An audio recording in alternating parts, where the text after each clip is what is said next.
Ole Miss Tulane. Tulane. Am I pronouncing Tulane? Yeah. I call it Tulane Yeah. because I want to. Believe me, I know who they are. I love their T-shirts and their merchandise on home field, and I know that they were a great team last year. So more people start crapping on me. I just don't want to pronounce it in the wrong way. They've won 11. They're going up against Ole Miss. They've won 11 of their last 12 games. Go back to last season. In their first game of the season, they had a 20-point win. Michael Pratt, quarterback, at 4 times as many touchdown passes as he had incompletions. Ole Miss didn't do much last weekend, but Ole Miss have faced Michael Pratt before, and he's massively improved since. So you're looking at a situation where this could be a really spicy game. SEC. We're saying that again on the show. Let's just try and build that up. Let's see what happens. Who have you got? Yeah, it's a really tough one to call. It's the only other top 25 game this weekend, aside from the last game we spoke about. I think, obviously, Tulane are the pick of the group of 5 teams this year, as they were last year. Whereas Ole Miss are always a victim of the ruthless schedule. I think they're currently ranked, but I can almost guarantee you by the end of the year they won't be. And it's not through much fault of their own. They play Alabama, LSU, Auburn, Texas A&M, and Georgia within 8 weeks. That is just hellacious. And that's on the road at Georgia and on the road at Alabama. It's a lamb to the slaughter. They are one of the top 25 best teams in America consistently, but it's just a product of their own demise. Is that SEC West hellacious schedule? But listen, at this point in the year, Tulane and Ole Miss are very similar level teams. I really like Jackson Dart, the Ole Miss quarterback. He had a big week last week against Mercer, 4 touchdowns he threw. I think this one, I'm just going to give the edge to Ole Miss. I think they've got more experience and they've got that SEC talent. The SEC bias is coming through in me here. I'm one of those guys, unfortunately, but I think between these two teams, you've got a really, really talented Tulane offense, but I mean, it's Ole Miss, it's SEC football. I think this is one that they're going to add to the win column.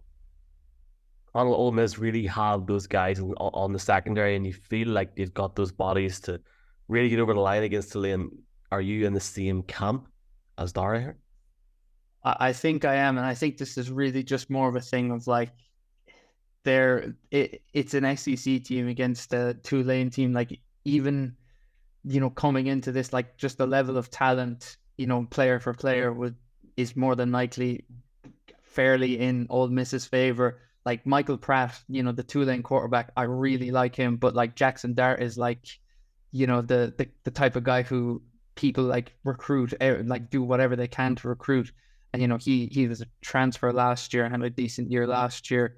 And it's going to be a tighter game, I think, than people think it will be.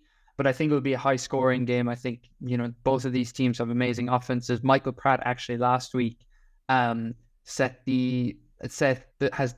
had the second highest like QB rating on PFF for a college player ever. I can't remember who exactly the first one was, but he was literally only like 0.5 or 6 behind. I think Darren knows. No, don't ask me. Don't ask. Okay. Me. You start Googling. But yeah, it was like he played absolutely amazing against South Alabama. So I think it'll be quite close, but I'd have to just give the edge to Ole Miss. I mean, Lane Kiffin is an offensive whiz guru type guy, and he'll find a way to win this one. You boys are bang on. 37-17 win last week against South Alabama, 333 total yards. I googled this while you were talking.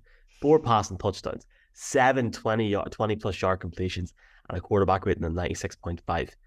Unreal. If you literally type in on X, I can't say Twitter anymore, Michael Pratt, his highlights, the fact that they can run as well, granted, in terms of who he's playing, but boys, unreal. He's in his 6th year. Like, he knows what he's doing. Like, he's a veteran quarterback in this college football game. Like, he's an old man like myself. Like last week, a couple of games that we haven't, like obviously a few games I haven't talked about.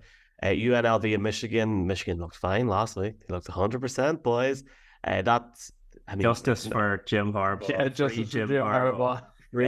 Silence for Jim Harbaugh. But the play at the start of the game, like, was it the 4 formation? Was it? Oh, shit. Yeah, like, Oh, Rest in peace, oh, Jim God. Harbaugh. He's never coming back. But like seriously, like you think the wake has been and gone, like the way they're going on. Like he'll be back in what for 2 weeks.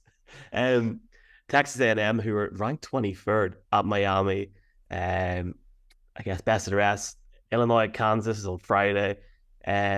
Oregon at Texas Tech, Utah, Baylor, Iowa at Iowa State. Oh, we should have thought. That's a good one. That was great. just Now, missed the cut. if you want to watch like high scoring football, do not watch this game. Yeah, if you want to see Iowa is the worst offensive team ever. I'm definitely watching it then, boys. Stanford at USC, Arizona at MIS, SIS, SIPPI State, Oklahoma State at Arizona State, and Cincinnati at Pittsburgh. If we forgot about your college, there's 50 million of them. We apologize. If we I mean, I have to give these Not two like Ireland, props where for we making get, the like, topic. 10, and then we're done. Yeah, I mean, like you got Jordanstown against NUIG. Yeah. Imagine that. Be a crack.